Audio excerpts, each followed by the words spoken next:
Where does self-esteem come from? Sorry, where does self-worth come from? Welcome to the School of Self-Worth Live. I'm Sam Osborne, the Self-Worth Guide. This is episode 111. And today we're going to do something a little bit different to talk about where does self-worth come from. We're going to look at some academic research.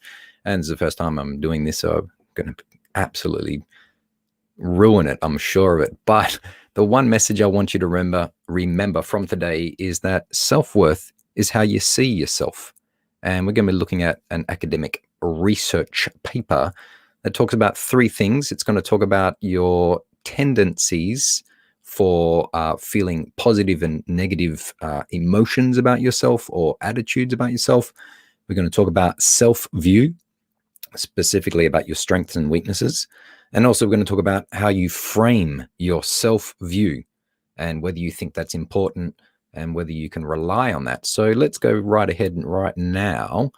And I'm going to show you, this is a academic paper that I found. It's called From Self-Conceptions to Self-Worth on the Sources and Structure of Global Self-Esteem. Let me just break that down. So they're going to try and figure out how your conception of yourself relates to your self-worth, meaning who you see yourself to be and how that connects to your self-worth. And they're going to be talking about where self-worth comes from. And global self-esteem just means how you feel in general about your self-worth and your self-esteem.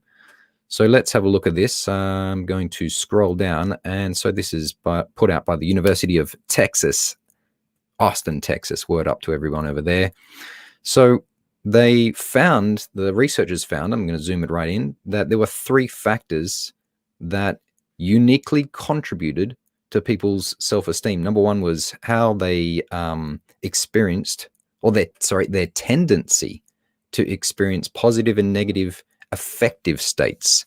So this translates to how did they feel, whether they had positive moods, attitudes, or feelings about themselves, or whether they had negative ones about themselves. So that was the number one. Number two, they found that self-esteem was based on how people viewed themselves, meaning that their self-view.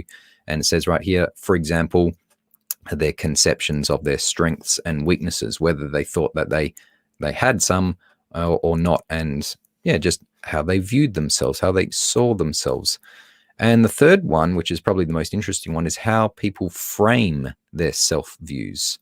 And so framing their self-views in this paper, they said it came down to if people could be certain about their views, like they had evidence. They said, yep, I'm pretty certain that my self-view is reliable. That was one thing. The other one was importance. If a person considered their self-view to be important, then they usually had a lot of self-esteem and self-worth. But if they did not really care about their self-view, they were often, someone with low self-worth. So it pays to care about your self-worth. Let's have a little look down here into the article. Is it even going to work for me? Come on, you can do it. Don't let me down. All right, where is the bit I want to talk to you about? It's in the... you just skip straight to the conclusion. I mean, it's pretty cool, in-depth research, but the bit I want to find for you, come on, where is it? Our findings suggest that there are substantial individual differences in the structure of self-concept.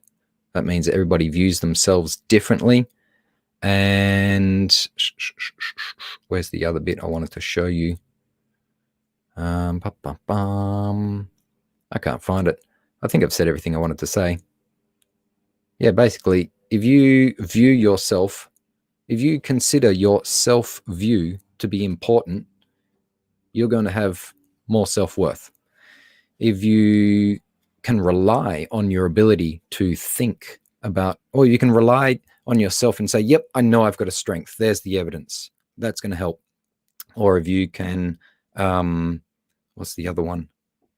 Such a rookie right now.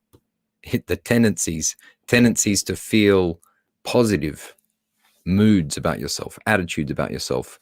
That's going to increase your self-worth. So that's what self-worth is based on this one research paper, and there are many, many research papers on self-worth and self-esteem, because most people cannot agree on a theory of self-worth. There's lots of great theories out there with great reasons, but I think it really comes down to the individual. So why is self-worth important for you? Well, you have to think, if you have self-worth, life is going to be a little bit better. That's my opinion.